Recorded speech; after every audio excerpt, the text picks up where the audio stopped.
Hello everyone, and I, Dr. Nikita, welcome you in Pharma online lecture series. So we are covering dosage form and which are the different dosage form. So let's see now in detail which are the different formulations you have for the liquid dosage form. So the classification, classification, they are monophasic and biphasic dosage form. So as the name indicates, monophasic means it's a single phase. Simple example is when you mix water and the salt or sugar, they completely dissolve in each other and they form a homogeneous uniform solution. That is a monophasic liquid. You cannot differentiate salt separately, water separately, and hence it is a monophasic and there is no separation of components inside the formulation which you have prepared. So as the name indicates, biphasic means there are two phases. Simple example, if you mix the rice flour with water, you can differentiate water and rice flour. They are not completely mixed with each other. So that is one of the simple example is the suspension, which is the biphasic dosage form. They are not completely mixed or miscible with each other. The monophasic dosage form, they can be classified for internal use. The formulations which you are taking orally and going into your body system.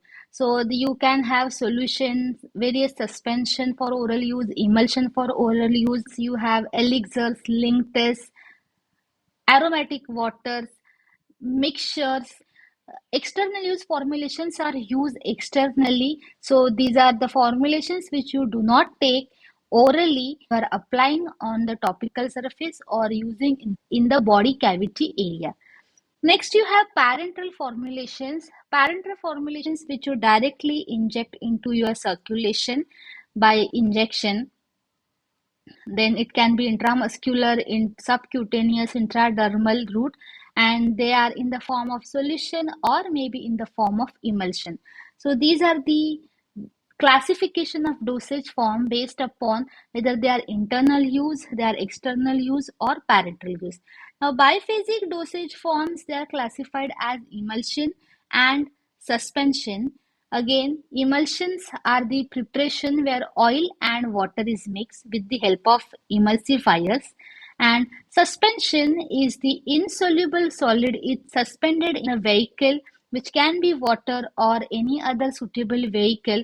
The drug is uniformly suspended. They also can be internal suspension, internal emulsion, external suspension, external emulsion. Next, you have liquid dosage form, which are classified based upon the area where they are used, the site where they are used, site of application. So internal application, they are taken orally, various solution, various suspension, emulsion, oral drops, elixirs, linctus can be given as an oral formulation. Then in the mouth, you are using various mouthwashes, throat spray, throat, throat paints, and gargles. These are the example which are the liquid formulation using in a mouth cavity area. Then you have skin, that is the various lotion, liniments, then various sprays, collodions, and various suspensions, emulsions can be used as an formulation which are applied onto the skin. You have body cavity, that is you have the ear cavity, eye cavity, nasal cavity. So you have eye drop, ear drop, nasal drop. Enemas you are using, you put into the rectal cavity. So douches, these are the solutions which you use to wash the body cavity, and they are also included into the liquid dosage form. Again, you have a parenteral, which are directly injected into your body circulation. That can be any solution or emulsion or very fine micro suspensions also used as an parenteral formulation. So next you have is an syrup dosage form, which is the most common dosage form you are preparing into the lab also. Let's see definition of the syrup. Syrup are the liquid, viscous, sugar-based aqueous dosage form. So you are preparing syrup into the lab also. So sucrose is basically used to prepare the syrup. So, what are the advantages and disadvantages of the syrup dosage form? If you see advantages, that is, the syrup is most commonly prepared and most commonly used formulation. It is used via oral route, so you have all the advantages of oral route, that is easy to swallow, easy to administer. So, various drugs which are aqueous soluble or water soluble but have bitter taste can be formulated as in syrup formulation, mask the bitter taste, and to prepare a suitable syrup dosage form. Then again, because it is a liquid dosage form, it is very much easy to administer to the geriatric patient and the pediatric patient. It is very easy to swallow and it is a choice for these age group patient. Another advantage of syrup is the preservation. They have self-preservation property. So you need not to add any other additional preservative if you have maintained the proper sucrose content. Why it is acting as an self-preservative? Because if you see the concentration of sucrose when you prepare the syrup, it is sufficient to restrict the microbial growth. The sucrose content is so high that it maintains the proper osmotic pressure, and in such a high osmotic pressure, the microorganisms cannot grow. It's been knowing that when your grandmother is making any sweet pickle or the sour pickle, they add so much salt or so much sugar into this pickle formulation, because it is having so high content of the salt and so high content of the sucrose or sugar, the microorganisms are not growing. The osmotic pressure is maintained high, that causes lysis of the bacterial cell, and the bacteria do not grow and they act as a self-preservative. So these are some advantages of this sugar formulation. They have some disadvantages also. One disadvantage is that sugar may increase your glucose level, and these sugar-based formulation are not suitable for the patient who are having the diabetes. So to overcome this, you can have some natural sweeteners, and these natural sweeteners are like sodium cyclamate, sodium saccharin, which are many hundred times more sweeter than this natural sugar, but they have the carcinogenic tendency and they are bitter aftertaste or earthy aftertaste. So that's why their use is also restricted. Another disadvantage of the syrup is their viscosity. Because they are highly viscous formulation, sometimes the filtration, which is one of the step into preparation of your formulation, becomes difficult. They are so viscous, and if your formulation contains some external particles, it becomes very difficult to filter the formulation because of its high viscosity. Third disadvantage of this formulation is because it has high content of sucrose, and during storage period, if the temperature increases or decreases, sucrose may crystallize out. The formulation which you prepare, they are like saturated solutions. They are not super saturated solution, but because temperature variation, if they attain that supersaturation level, then your sucrose which is present as a soluble form may crystallize out and becomes unstable.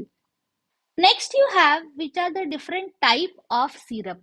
You have simple syrup, you have flavored syrup, and you have the medicated syrup. Simple syrup are the simple formulation where sucrose is dissolved into the water and syrup is prepared.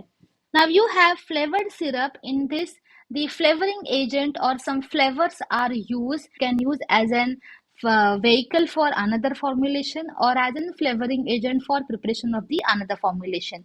So in the simple syrup, if you add some flavoring agents which like ginger, lemon, or orange, then it becomes the flavored syrup and also can be used as a flavoring agent for another formulation. Medicated syrup, these are the syrups which contains the drug, or these are the syrups which contain the active ingredient. So these are used for any disease condition like cough, cold, very antihistaminic syrups are there, allergic syrups are there. So such examples like paracetamol syrup, various cough syrup, then allergic syrup, cetirizine syrup. So these are medicated syrups which contain the other additives and also the medicinal agent. So, what are the different content of your syrup formulation? Sucrose is the main ingredient. So, you have to prepare the syrup in such a way that the sugar should not crystallize out. Solubility levels are maintained. You have saturation level, you have super saturation level. So, you have to maintain that saturation level so that your added sucrose remain in solubilized form and it doesn't crystallize out from your solution. You have two types, IP and the USP. So IP contains 66.7% weight by weight. That is, the volume is adjusted on weight basis. And USP, you have 85% weight by volume. That is, the final formulation is adjusted based upon volume basis. So these are the two differences between the IP and USP syrup. IP is weight by weight adjusted and the USP is weight by volume adjusted. Now another additives are, first is the vehicle. Vehicle is the solvent which you use to solubilize the sugar. So water is most commonly used, but some other vehicles are also added. Various polyhydric alcohols are added, such as glycol, propylene glycol, glycerin, glycerol.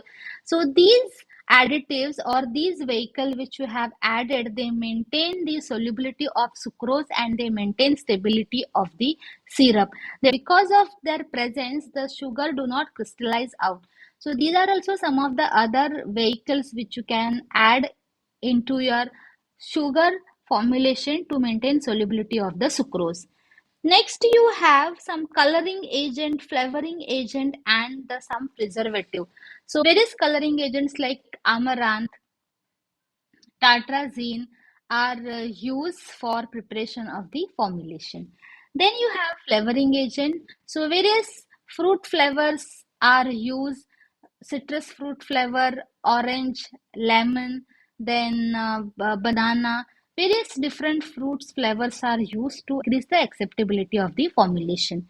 Then you have some preservatives. If your sugar content is less, then you can add some preservatives to maintain stability and to prevent the microbial contamination of the formulation. So now next you have is the method of preparation of syrup. So there are three different methods by which you can prepare the syrup. So first is agitation without the heat method. So here is simply you are making solution of the syrup with stirring. So agitation without heat method, the sucrose, weight quantity of sucrose you have to take and the required quantity of water you have to add in it, and then you have to stir until it is completely getting dissolved. So this is agitation without heat method. Next you have hot press or agitation with heat method. So here weight quantity of sucrose you have to take, the required quantity of water you have to add, and you have to heat it with stirring till the sugar is getting solubilized and the syrup is getting formed. Now when you are heating the sucrose and water, the inversion of sucrose is also taking place, and you also get the invert syrup. So, what is the difference between the syrup and the invert syrup? Syrup, when you have prepared the simple syrup and you keep on heating it, the sucrose is getting converted into the free glucose and the free fructose. You know that sucrose is the dimer which is containing two monomers that are linked together, that is glucose and the fructose. When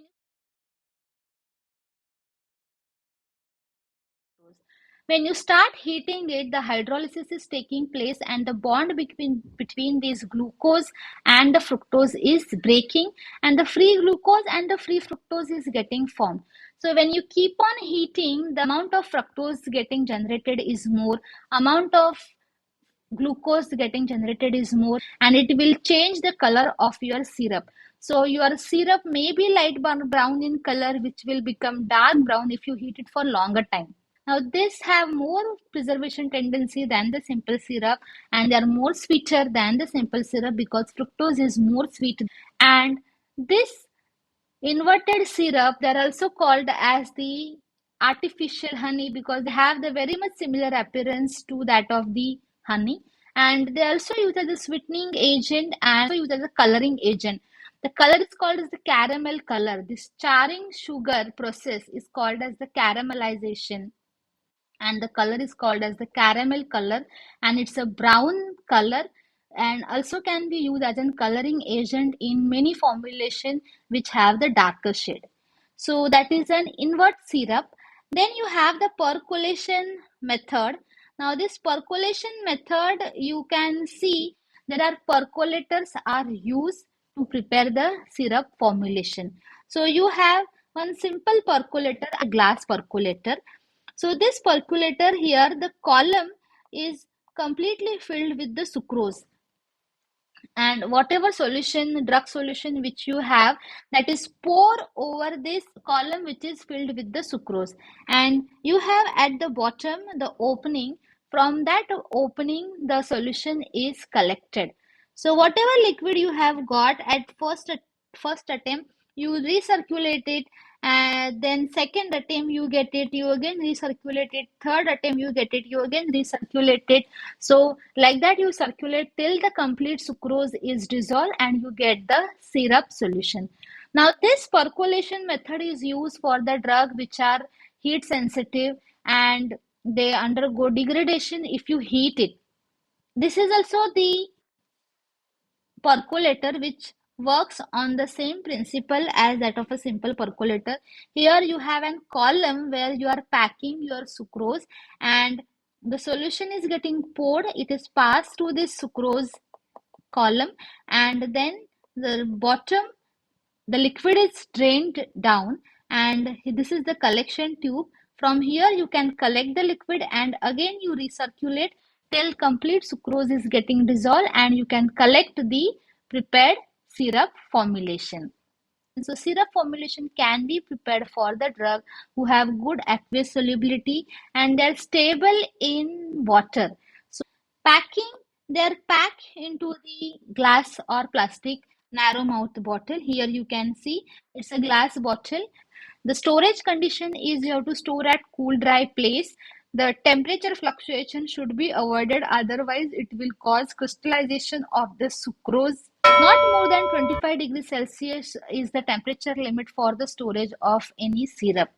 Then label is that same, you have to label the storage condition, the temperature condition. If it is a medicated syrup, you have to mention the dose and the drug content into each dose of the prepared formulation. So this is all about the syrup formulation. Like, share, subscribe, and do not forget to comment. Enjoy learning and keep growing with Why Not Pharma. Thank you very much.